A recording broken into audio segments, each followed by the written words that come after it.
Hi guys, it's Blackie. Okay, it's starting to get to be winter, ain't it?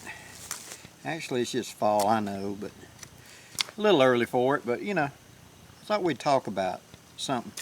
And this is something I've come up and talked about on an earlier video, but I'd like to go a little more in depth into it. So a little more story time with Blackie about how to stay warm in the winter at our winter camps.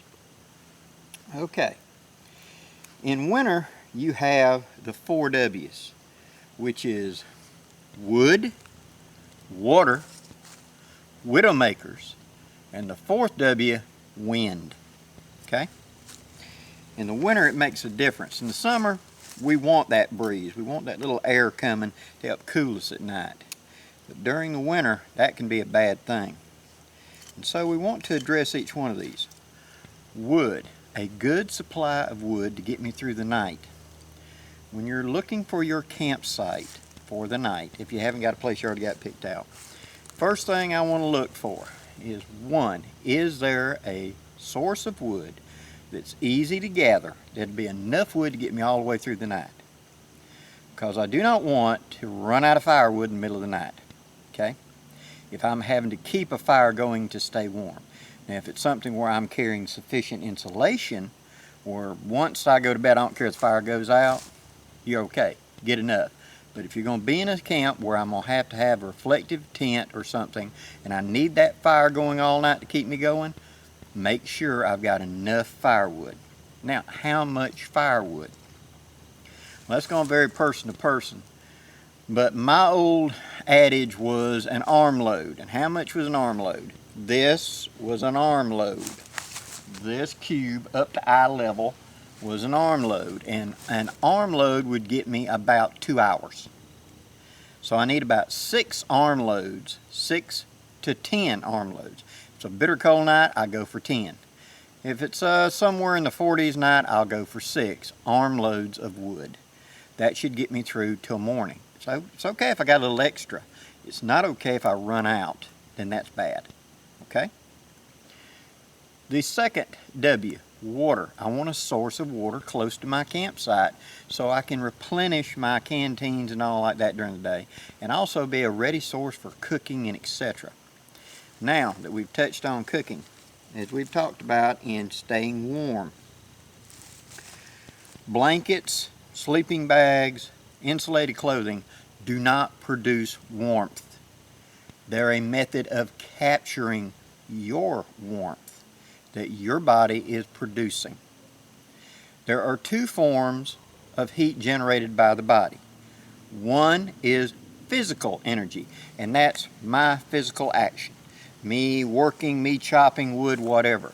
Those are my muscles doing their job, and a byproduct of that is heat that warms the body. Okay? The other method is a chemical method, and that's by digestion or something like that. And so I need food that's going to carry me in the long term. Okay? So in the end, I'll get to that in a minute about procedurally how I want to incorporate that.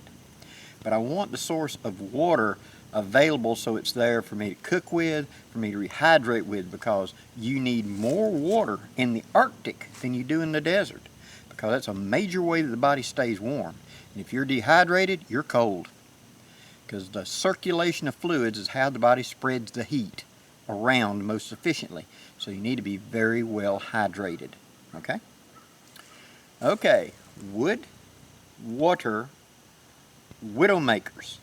I do not want anything above my sleeping area that could break and come down. This can be worse in the winter because freezing. Water gets down into a trunk, freezes, turns to ice, and that puts pressure, and the tree limbs can just pop off. Trees can freeze, and therefore limbs bust off and fall, etc. So I want to make sure there's no widowmakers over my site or can fall and hit me or any of my gear. Okay? So I've selected a site. Looks good. I've got a ready source of firewood. I've got a water source. I've got no wind makers. But then the 4th one, wind. Wind will, the air circulation, cold air sinks. So it's always going to want to flow to the bottom. So that camp right next to the water's edge in the summertime, which was so nice because that little bit of breeze, now hurts me because now that cold air is going to sink into these bottoms. I don't want to be in the very bottom of a valley. I want to be somewhere up in the middle. I don't mind walking 30, 40 yards to water. I do mind that constant wind blowing across me. So I want to find some sort of windbreak, a shelter. Find a thick area that's going to give me the most protection from the dominant wind. What is the dominant wind? Where you're at. That's a question you have to answer. Here in my part of the South, the wind is from the northwest. During the winter is the dominant cold wind that we get is the northwest. So I would want to put as much of a windbreak between me and it as possible. Yes, I can build me a windbreak, but why not use nature? Save me the calories, save me the effort. I've done it. I've gone and drove down sticks right behind my camp and piled up debris and piled up dry leaves and all kinds of pine straw and stuff and made a windbreak before.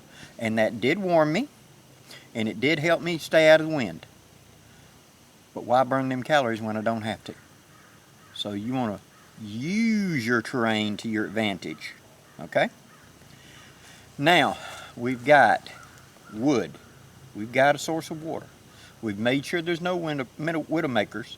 And we've made sure that there is a windbreak or something that's going to keep me from being in the very bottom where that cold air is going to sink and hold. So that's going to be the coldest. I don't want to be on the top of the ridge where that's going to be the highest wind. So somewhere on the lee side of a hill, if at all possible. I may shift my camp around to the other side of the hill if that'd be more advantageous to me, as long as I still have my resources. So you see, I've got to dial in a winter camp.